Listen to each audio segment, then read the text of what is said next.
Ndasubiye kubaramutsa mwe banywanyi mukurikira iyi mboneshakure yacu ari nayo yanyu Shiramatsiko TV. Imboneshakure imwe rudende idushikiriza inkuru n'ibiganiro utaronka ahandi. Uyu ni umwanya w'amakuru agezweko ari kuvugwa ngaha mu gihugu c'u Burundi, aho ino mboneshakure yacu ari nayo yanyu Shiramatsiko TV ibategurira amakuru ahambaye cane aba ari kuvugwa mu bisata bitandukanye, aho twibanda cane ku makuru aba ari kuvugwa ku gateka kazina muntu, aba ari kuvugwa mu butungane, aba ari kuvugwa mu cibano, aba ari kuvugwa ku mbuga ngurukana bumenyi, aba ari kuvugwa muri politike ndetse n'andi yose mutamenye mwaranyegejwe turatohoza amaze tukabashikiriza ido nido. Tubazaniye amakuru ahambaye cane kandi ateye ubwoba ari kuvugwa ngaha mu gihugu c'u Burundi, aho abarundi batari bakeya bavuga ko Perezida Evariste Ndayishimiye aho gushaka ibikiza igihugu c'u Burundi ahubwo ari gukora ibikorwa bigayitse kandi biteye ubwoba, byerekana ko ashaka ko igihugu c'u Burundi kiguma mu manga camaze kugwamo. Benshi bakemeza ko byanga byakunda ubutegetsi bwa Perezida Evariste Ndayishimiye bukwiye guhagarikwa byanga byakunda kandi vuba bwangu, kuko biboneka neza ko ari ubutegetsi buriko burakora amabi atagira izina. Uburundi bwigeze kugira umugisha nk'uwo bufise uyu munsi. Ni Evariste Ndayishimiye wabitangaje, ariko bikaba byashavuje abatari bakeya, bakavuga ko uku nguku ari gukora amakosa akomeye cane kandi ko ari ugufata abarundi nk'ibijuju. Kumva avuga ko uyu munsi Uburundi bufise umugisha gusumba uko ibintu byari bimeze mu myaka yashize, ni ibintu byerekana ko Perezida Evariste Ndayishimiye afata abarundi nk'ibijuju. Urabye ibibazo bitandukanye biri ngaha mu gihugu c'u Burundi, kwiyunguruza byabaye ibibazo bikomeye cane kubera ibura ry'igitoro rimaze igihe ryibonekeza ngaha mu gihugu c'u Burundi. Ifaranga ry'u Burundi ryataye agaciro ku rugero rutarigera rubaho, ndetse n'ibindi bibazo bitandukanye harimo uko amahinguriro y'igihugu ya leta yugara umwanya ku mwanya, kandi byose bikaboneka neza ko ari ugutwara nabi ndetse n'ubunyonyezi bukorwa n'abategetsi bakomeye cane ngaha mu gihugu c'u Burundi. Abarundi barabye ibibazo barimo baratangazwa no kumva Perezida Evariste Ndayishimiye avuga ko uyu munsi igihugu c'u Burundi gifise umugisha ukomeye cane, akaba yanarengejeho andi majambo atangaje kandi ateye ubwoba, yerekana ko Perezida Evariste Ndayishimiye afata abarundi nk'ibijuju. Turaza kubikora ko mu idonido ry'amakuru, aho tuza kubabwira byinshi bihambaye kandi biteye ubwoba. Turaza no kubabwira ku makuru ahambaye cane kandi ababaje ariko aribonekeza ngaha mu gihugu c'u Burundi, aho abatari bake bibaza impamvu Perezida Evariste Ndayishimiye adahagarika aya mabi ariko arakorwa ku butegetsi bwiwe. Ninde azohagarika komisariya Nyeganyega kubera amakosa akomeye ndetse n'ibunyonyezi ndetse n'ubwicanyi buriko burakorwa n'uwo mukomiseri, mu gihe boneka neza ko Perezida Evariste Ndayishimiye atantumbero afise yo guhagarika amabi akorwa n'ubutegetsi bwiwe. Ni byinshi twabateguriye, aho tuza gusimbira no ku makuru ari kuvugwa mu bihangange bikomeye cane, aho Perezida Evariste Ndayishimiye ashobora gutembagazwa umwanya wari wose bikozwe n'ibihangange bikomoka muri CNDD, ariko byose bikaba byerekana ko ubutegetsi bwa CNDD bugeze ku mfiro, aho benshi bemeza ko byanga byakunda abarundi bakwiye gushaka batwara, kuko biboneka neza ko CNDD atabushobozi na buke ifise bwo gutwara igihugu c'u Burundi. Byose nyine mugiye kubikurikira mu idonido ry'amakuru. Wecu busabwa nta kindi, niba ukunda amakuru n'ibiganiro tudahwema gucisha kuri n'umuyoboro wa YouTube Shiramatsiko TV, ukaba utarabyonda kuri sabone byondaho kugira ngo ko dushizeho amakuru n'ibiganiro bene nk'ibi ujye uba wa mbere mu gushikirwa nabyo. Mbere yuko tubabwira amakuru ahambaye cane kandi ateye ubwoba arabana n'ibyashikirijwe na Perezida Evariste Ndayishimiye byerekana ko afata abarundi nk'ibijuju, reka tubanze tubabwire ano makuru ahambaye cane kandi ababaje ariko aravugwa cane, aho abarundi batari bake bavuga ko ibi bintu biriko birakorwa ku ntwaro ya CNDD, abategetsi ndetse n'abarundi badahagurutse ngo babirwanyirize hamwe bidashobora guhagarara, kuko biraboneka neza ko hari akarwi kasinye ko kagiye gukora amabi menshi ku barundi batandukanye ngaha mu gihugu c'u Burundi. Ninde azohagarika komiseri Nyeganyega? Mu kwezi kumwe gusa agenwe Kabarore yamaze kugandagura umunyagihugu. Komisariya Moise arakaza batazira Nyeganyega ni izina rizwi mu makomine menshi y'u Burundi: Matana, Bururi, Mugamba, Kabezi, Mutambu, Mabanda, Makamba n'ahandi henshi hatandukanye. Nyeganyega aho aciye hose ahasiga imibabaro ikomeye mu banyagihugu, kugandagura, kuboreza igufa, kurya ibiturire, kunyaga, gutukana, iterabwoba. Amakomine yose yaciyemwo abanyagihugu baridoze barabura igitabara. Indiri z'abanyagihugu baramaze gupfa barashwe na Nyeganyega, ariko nta nkurikizi yigeze ibaho. Aho Nyeganyega ageze hose arigamba amabi akora. Ejo haheze imbere ya buramatari na procureur ba Kayanza, komiseri Nyeganyega yarasubiriye ariyemera ku banyagihugu bo muri komine Kabarore bari buzuye agahinda kubera urupfu rwa Joseph Habiyaremye yishwe ku wa gatandatu uheze ku igenekerezo ry'umunani ukwezi kwa gatandatu 2024. Moise arakaza amaze ukwezi kumwe gusa agenwe kurongora igipolisi muri komine Kabarore, ariko yamaze kugandagura umunyagihugu. Abandi yarabakubise agira intere. None uyu muntu azica abangana gute kugira atebe ahanwe? Urupfu rubabaje rwa Joseph Habiyaremye. Joseph Habiyaremye yari umunywanyi w'umugambwe CNDD-FDD.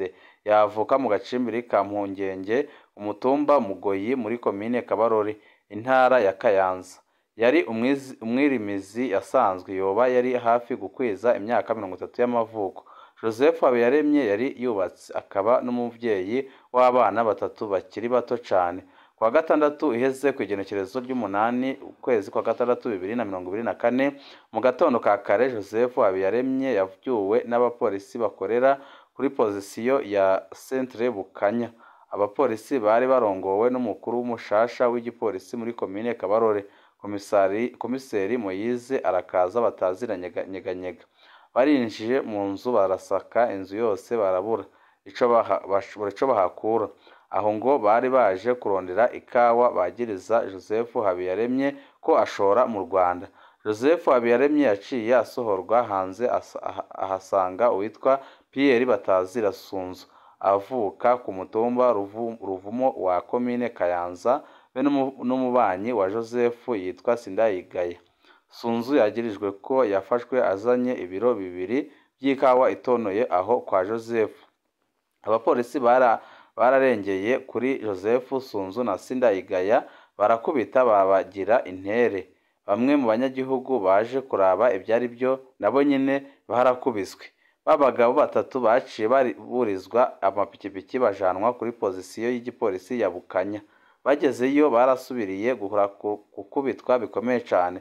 Sunzu na Sindayigaya baca binjizwa agasho. Joseph Habiyaremye ntiyaronse ayo mahirwe. Yurijwe ipikipiki, Nyeganyega amucana ku biro bya komine, hanyuma abandanya ku mutumba wa Karama uhana urubibi n'igihugu cy'u Rwanda. Abapolisi bo ku kirindiro ca Karama baragize amakenga, barakeka ko Nyeganyega agiye kwica Joseph Habiyaremye, bashaka kumufata ngo ntabandanye. Yamara Nyeganyega yagumye asemerera ngo naje kubera ko iyo ashorere ikawa, naje kuba aho ashora ikawa. Joseph Habiyaremye yajanywe mu ishamba ry'amapinusi. Nyeganyega amurasa mu mutima. Joseph Habiyaremye aba aracikanye. Agarutse hamwe ku kirindiro cy'igipolisi ku mutumba wa Karama, Nyeganyega yabwiye abapolisi ko Joseph Habiyaremye yagombye kwiruka, aca aramurasa. Nyeganyega yavuye angaho atanze itegeko ko atanumwe arekuriwe kuja kwegeranya ikiziga ca Joseph Habiyaremye kugeza ku mugoroba. Ikiziga cari ngaho atawushobora kucegera. Ejo haheze ikiziga ca Joseph Habiyaremye cahavuye kijanwa mu buruhukiro bwa Centre de Santé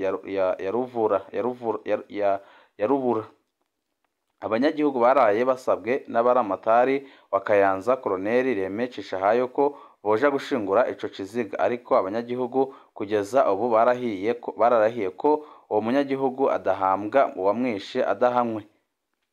CEDC Rubura ntifise icuma cyo gukanyisha firigo. Ikiziga ca Joseph Habiyaremye kirashobora kononekara bikomeye cyane. Nyeganyega ati abonishe sindabazi, igitigiri hano narongitswe n'umukuru w'igihugu. ku mitima yose ya komine Kabarore. Komiseri Moise Arakaza Batazira Nyeganyega agenda arihaya mu manama ko yarungitswe na Perezida Ndayishimiye kumara amanyama y'abanyagihugu b'Ikabarore. Nyeganyega yihaya ko atazi igitigiri cy'abantu amaze kugandagura. By'ukuri ntiyibeshera iyo avuze ko yamaze abantu.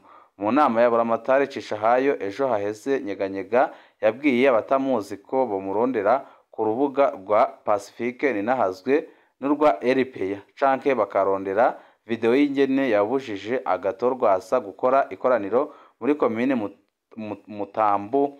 Nyeganyega we afata ibi byose nko kwishima ku banyagihugu kandi kwerekana ko byose abitumwa na Perezida Evariste Ndayishimiye, kuko we avuga ko ibyo ariko arakora byose yarungitswe kubikora n'umukuru w'igihugu ari wamwohereje kugira ngo abikore. Se wa Joseph Habiyaremye yari umunywanyi akomeye wa CNDD-FDD. Joseph Habiyaremye yaraye agandaguwe na Nyeganyega. Yakuze ari umwana w'imfubyi. Umubyeyi wiwe Nyandwi yari umugwanyi ukomeye cyane wa CNDD-FDD. Abamuzi baramwikungura aho muri Kabarore. Nyandwi yahavuye afatwa urugamba rutarahera, afatwa n'abasirikare ba kera. Kuva ubwo ntawuzi iyo bagiye kumwicira, nta n'ikiziga cabonetse. Joseph Habiyaremye yararezwe na nyina Minani Sophia. Yumvise umuhungu wiwe ariko arahuragurwa amahiri. Sophia yaje atazambaye atakambira abapolisi, atanga udufaranga ngo ntibamwicire umwana. Ntankeka ko yibutse ingene yapfakajwe n'igisirikare ca kera. Kumbure yibutse ingene yareze wenyine ka Yozefu kugeza aragakuza. Agahinda karamutera. Abapolisi baranse kumwumva, birangira bagiye kugandagura umuhungu wiwe yari yaragoranywe, ariko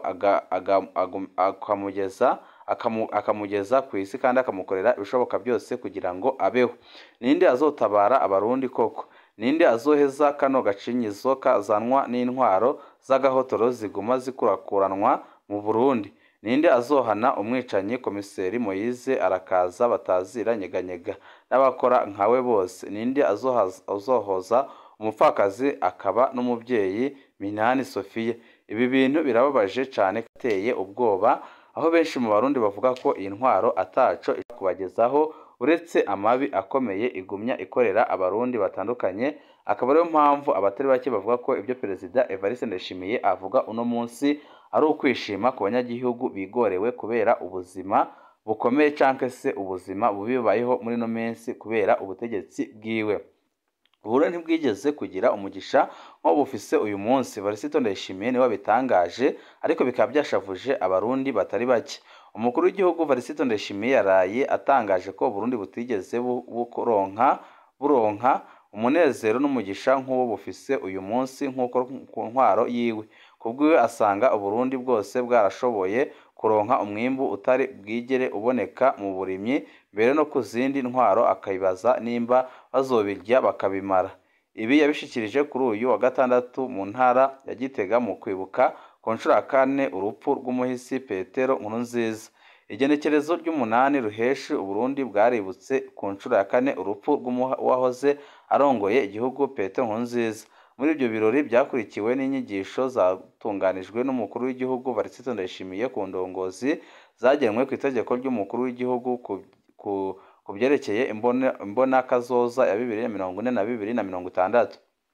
Muri izo nyigisho umukuru w'igihugu Evariste Ndayishimiye yaragarutse ku byerekeye uko igihugu cifashe muri bino bihe, aho yamenyesheje ko Uburundi bwaronse umwimbo urenze mu gihugu cose. Mbere kuri we abona ko bizogora nuko abanyagihugu babimara.